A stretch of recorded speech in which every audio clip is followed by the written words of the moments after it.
Le président Alassane Ouattara a lancé un important message lors du sommet des chefs d'État de la 15e Convention des parties sur la désertification et la sécheresse, COP15. Le président de la République de Côte d'Ivoire, Alassane Ouattara, a indiqué, le lundi 9 mai 2022 à Abidjan, que le sommet des chefs d'État tenu dans le cadre de la 15e Convention des parties sur la désertification et la sécheresse, COP15, doit être celui de l'espoir et de la mobilisation collective des États et des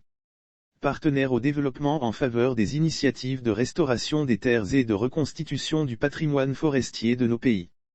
Il s'exprimait à l'occasion de la cérémonie d'ouverture officielle de la COP15, marquée par le sommet des chefs d'État, un sommet qui réunit une dizaine de chefs d'État. L'appel du chef de l'État à ses pairs, nos peuples fondent beaucoup d'espoir sur nous. Nous n'avons pas le droit de les décevoir. Agissons vite, agissons ensemble pour donner une nouvelle vie à nos terres, a-t-il insisté. Pour Alassane Ouattara, face à la menace de la dégradation des sols et de la sécheresse, il est essentiel d'adopter des politiques qui soutiennent la résilience des populations, notamment les plus vulnérables.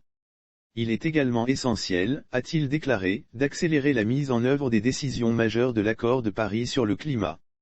Je voudrais réitérer mon appel à l'égard des pays développés à réduire leurs émissions de gaz à effet de serre, de tenir l'engagement de mobiliser 100 milliards de dollars. À cet égard, je voudrais réitérer mon appel à l'égard des pays développés à réduire leurs émissions de gaz à effet de serre, de tenir l'engagement de mobiliser 100 milliards de dollars par an afin d'aider les pays en développement à réussir leur adaptation au changement climatique et leur transition énergétique, a-t-il plaidé. Alassane Ouattara a félicité le Fonds monétaire international, FMI, pour la mise en place du Fonds fiduciaire sur la durabilité en vue d'aider les pays vulnérables à faire face aux défis structurels qui présentent des risques macroéconomiques tels que les changements climatiques et les pandémies. Sur cette base, le président ivoirien a invité les pays donateurs, dans un élan de solidarité internationale, à contribuer financièrement à ce fonds fiduciaire du FMI, ainsi qu'au Fonds vert climat des Nations Unies et au Fonds pour l'environnement mondial. Le chef de l'État a également salué le leadership de son homologue nigérian, Muhammadu Buhari, à la tête du projet La Muraille Verte dont l'objectif est de restaurer 100 millions d'hectares de terres dégradées en Afrique sur une bande de 8000 km au sud du Sahara.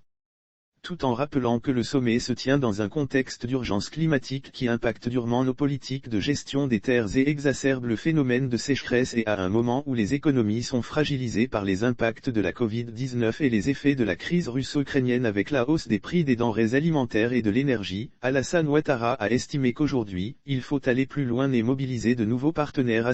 lire aussi COP15.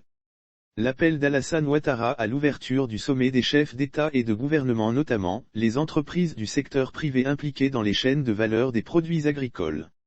Selon les données disponibles, la dégradation des terres affecte 52% des terres agricoles, menaçant ainsi l'existence de 2,6 milliards de personnes qui dépendent de l'agriculture.